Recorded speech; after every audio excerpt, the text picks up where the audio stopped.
Hey guys, what's going on? Kickwing723 here. This is a response video to CountBlagorath on YouTube. He posed the question, what albums mean the world to us?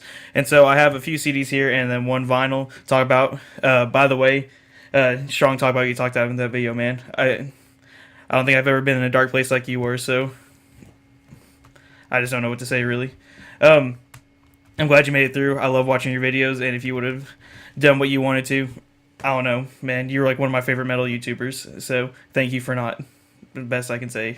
I'm not good at sappy shit. Um, so we're gonna start off lighthearted and then go a little bit deeper with some of these CDs.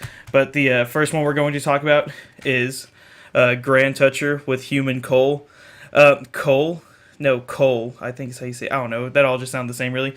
The reason sound means a lot to me is because I was looking for it for about 2 years trying to find the CD because I'd heard it once and I was like, man, this is really good stuff.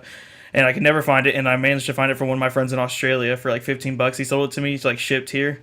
So that was really cool. Just an awesome grind album with 11 songs. I think it's actually 11 minutes long. So there's that.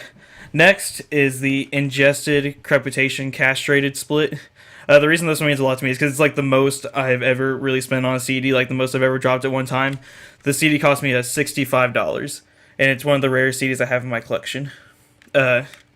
Honestly, that's one of the reasons it means a lot to me is just because having a CD that costs that much money, just like be able to even own it, is incredible, and I love that album too. One of the best things Ingested put out, but not as good as Revered by No One, Feared by All. I think is that the name of it. Yep.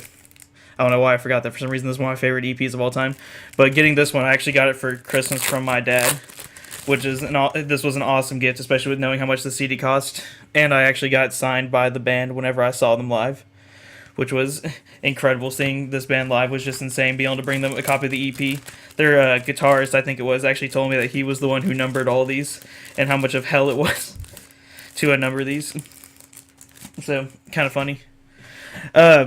Next one. This one means a lot to me because whenever there was a point whenever I became, I guess, like kind of a metal elitist, and so I thought like only like metal could like scream and shit like that, and it had to be incredibly brutal for it to be qualify as metal. But after I heard "Wreckage of the Stars" by Black Hair Initiate, that made me really change what I was thinking at that time because that's whenever I was like a sophomore in high school, sophomore/junior, maybe senior. I don't remember exactly, but whenever this album came out, no, I was a senior. Wow. That was way too recent to be thinking I was a metalist. Whatever, but this album made me really rethink that just because of the beautiful vocals that the guitarist does in this, along with the brutal screams that the real singer does, and the way they write music is just so dark, but yet so happy at the same time. It sounds like in some songs, it's just incredibly well written, especially the lyrics too. Like the lyrics on "The Malignant" and "Withering Waves" are just absolutely insane. So. Next album is the Black Dahlia Murder Nocturnal. This is the first album I ever listened to in like brutal heavy metal, like extreme metal, I guess is what people will call it. But this was the first album I ever listened to in that kind of genre back in 8th grade, and ever since then I've never been able to get out of it. It was just so awesome. Sorry for the cut there. I dropped the CD on my computer. It is just an amazing album. What a Horrible Night to Have a Curse is just it's such a great song.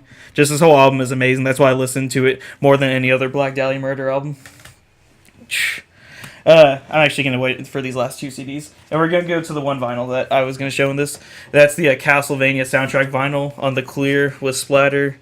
You guys know, got 222 out of 300.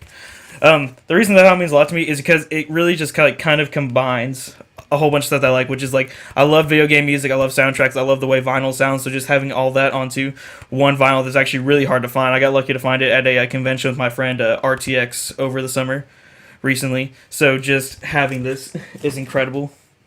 I wish I had started gaming early whenever like classic gaming was really a thing. I only started on PS2, so I want to go back and get some like the N64, the NES, and the SNES and stuff like that. I would love to, but just don't have the money right now. The next one is Opeth Damnation. This is my favorite album in metal of all time. It's just, the way it's written is just so beautiful. Michael Ackerfeld's vocals are just absolutely insane in this album. And I love it too because it's like it's just an incredibly dark album. And whenever I'm like kind of feeling down and stuff like that, listening to this for some reason, whenever I'm feeling dark, just makes me feel a little bit happier. Even though of how dark the lyrics and stuff like that is. Like I used a song from this. I used Hope Leaves in a video that I edited for class, and I don't know, just everything about this album is amazing. The last one is the album that means the most to me, even though it's not my favorite album of all time. It just means the most to me.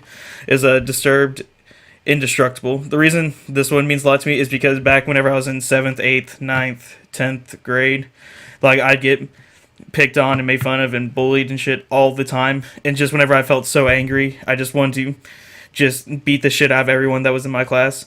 I'd play this album and it would just calm me down and make me feel different. It'd make me feel like I at least belong somewhere because no one was really my friend. So it was just the album that got me through pretty much the hell. But hey, I'm good now. I mean, but like Inside the Fire, Deceiver, The Night, Perfect Insanity, Haunted, The Curse, Criminal, Divide, Facade, just all amazing songs, making this like my favorite album of all time.